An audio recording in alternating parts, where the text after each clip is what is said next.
I got big confidence. I got big faith in more this year. I think him, his back was messed up, and him actually going through, getting X-ray stuff and them telling him you have to get surgery. I think it kind of felt good for him. I think people didn't believe him because he kind of was maybe he was in Philly like a little boy who cried wolf sometimes. Definitely got faith, man. I think he's in a good place. We're close.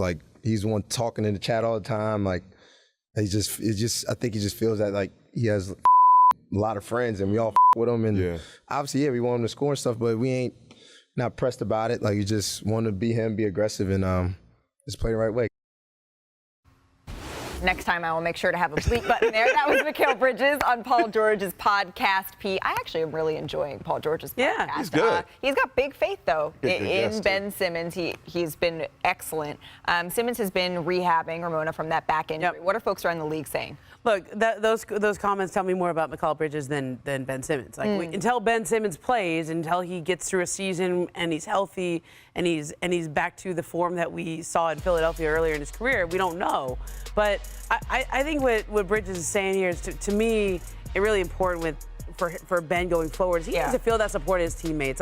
I know one of the dynamics in Brooklyn that was hard last year for Ben was you had Kyrie and you had James and Kevin Durant. They want to win, and they don't have they weren't part of why Ben Simmons got to the place he did mentally and physically. And so when Ben comes to join their team and he's still dealing with all that, there was an impatience there, I think, from the two guys, from Kyrie very publicly supportive, Kevin publicly supportive, but I think there was a frustration there, and Ben could feel that. Right. I mean, of course you feel that. And I think no one's expecting him to come back and shoot jumpers. It's just about if he can get back in the open floor, Mark, and do what he does. That we saw the Ben Simmons, we were talking about in the newsroom, the rookie year Ben Simmons mixtapes on YouTube. Look them up. It was a completely different player. What are you hearing on that front?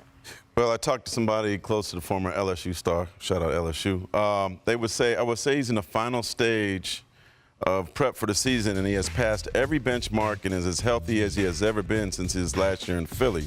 Brooklyn has been incredibly supportive, and the plan is for him to be the Nets' point guard and primary ball handler this coming season.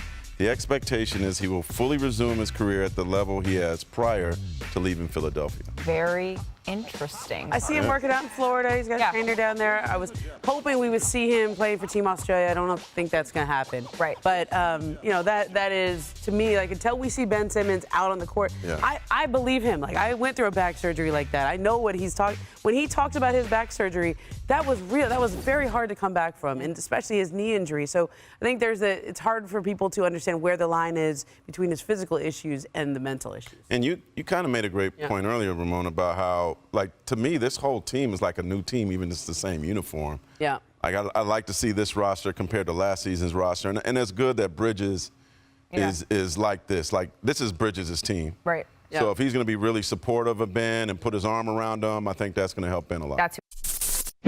Thanks for watching ESPN on YouTube. For live streaming sports and premium content, subscribe to ESPN+.